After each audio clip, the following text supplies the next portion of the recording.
Hello again, this is Scott from Soap A GoGo, and today I'm making two soaps to celebrate Pride Month this June. Now these soaps are done in layers, so I'll be mixing each layer individually from the master batch to allow each layer to set up properly before I pour the next one. But before I get into all that, I want you to keep your eye on the black spatula resting on top of the soaping oils. And there it goes. I'm going to wait until the end to retrieve it to avoid a mess. The first layer in this soap is purple, and I'm using Mad Mica's Pow Pow Purple. The scent blend I'm using is bright citrus scent from Brambleberry, blended with a tropical fruit scent from Nature's Garden. Doing a layered soap design is really a relaxed process when working with one layer at a time. Blending the oils and lye solution per layer will ensure the rest of the batch doesn't set up while waiting for each layer to be firm enough to add another.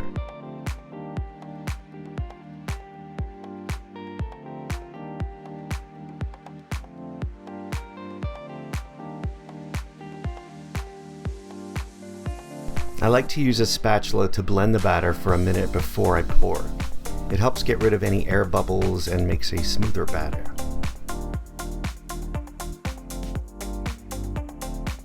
Since the batter is pretty fluid and because this mold is about 4 inches deep, I'm going to use a spatula to help break the fall so it doesn't splash everywhere.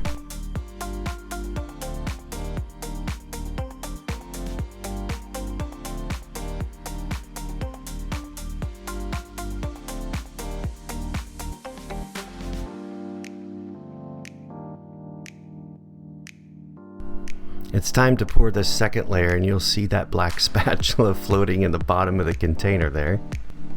That first layer has had some time to set up, so we're ready to do the next layer, which is going to be blue.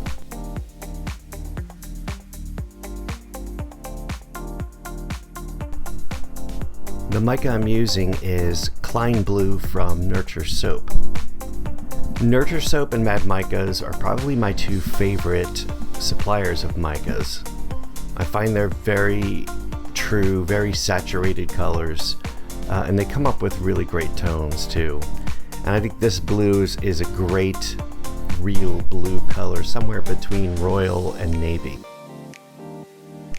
I've been making Pride soap for a couple of years now, and it's a truly special soap because it doesn't just benefit our customer and our company, but $4 from the sale of each bar is donated to the Trevor Project at the end of the year. They are a great organization that provides support services to LGBTQ youth, coming to terms with sexual orientation and gender identity, and so much more. I've left a link below if you'd like to learn more about them and their services.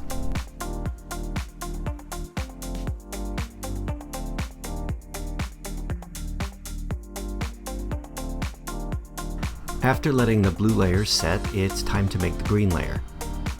This green is a blend of green vibrance from Nurture Soap and chromium green oxide. When it comes to scenting each layer, I just eyeball it. It's not important to split the fragrance equally between layers, although you can if you prefer.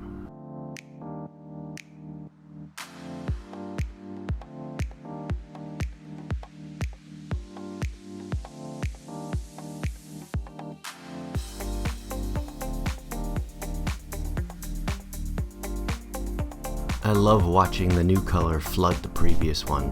It's very satisfying.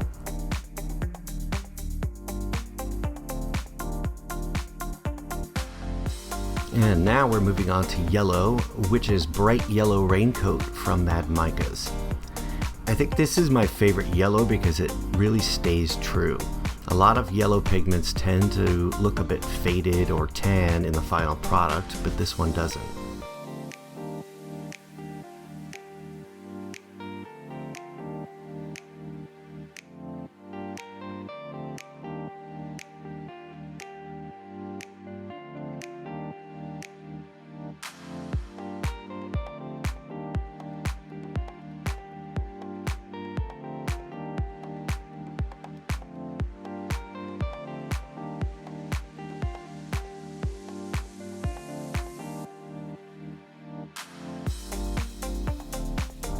As I get closer to the top, I'm not as dependent on the spatula because I'm able to pour closer to the previous layer.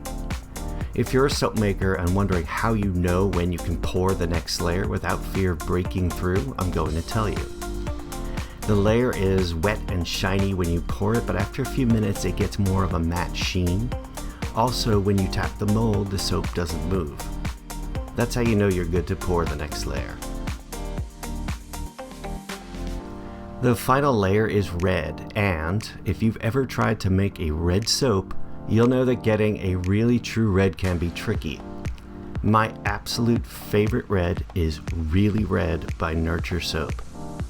There are other reds out there that start off more magenta or orange toned and then they turn red, but this one is unquestionably red through and through.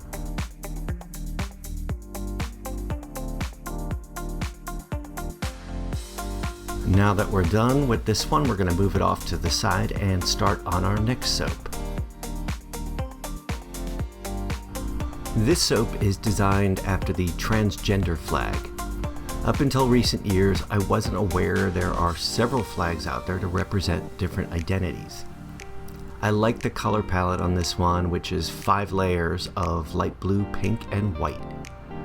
I'm making this one more pastel to match the tone of the flag colors. When I looked at the meaning behind the colors, I found that the light blue is a traditional color for baby boys, pink is for girls, and the white in the middle is for those who are transitioning or those who feel they have a neutral gender or no gender. I've added titanium dioxide to the lye solution to whiten the soap, and for each colored layer, I'm adding a little bit of a neon color, which I find works best to create pastels. The blue is Blue Shocker, and the pink is Tickled Pink. Both are from Mad Micas.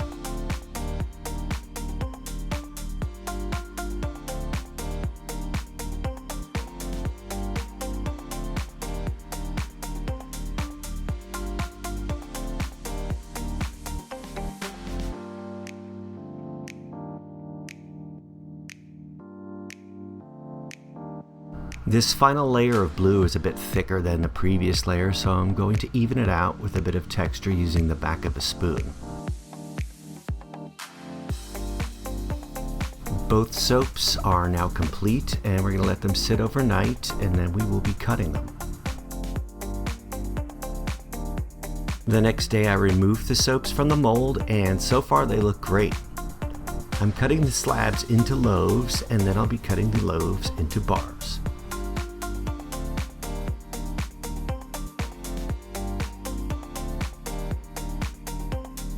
I'm really happy with how these turned out, and I really like the pastels of the new Transgender Soap, which at the time of making this video does not have a name yet. But hopefully it will by the time I post it. It was a lot of fun to make these, and I'm really happy with how they turned out.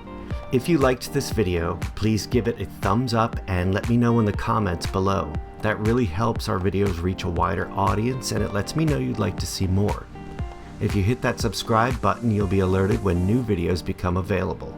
Thank you so much for watching, and I'll see you next time.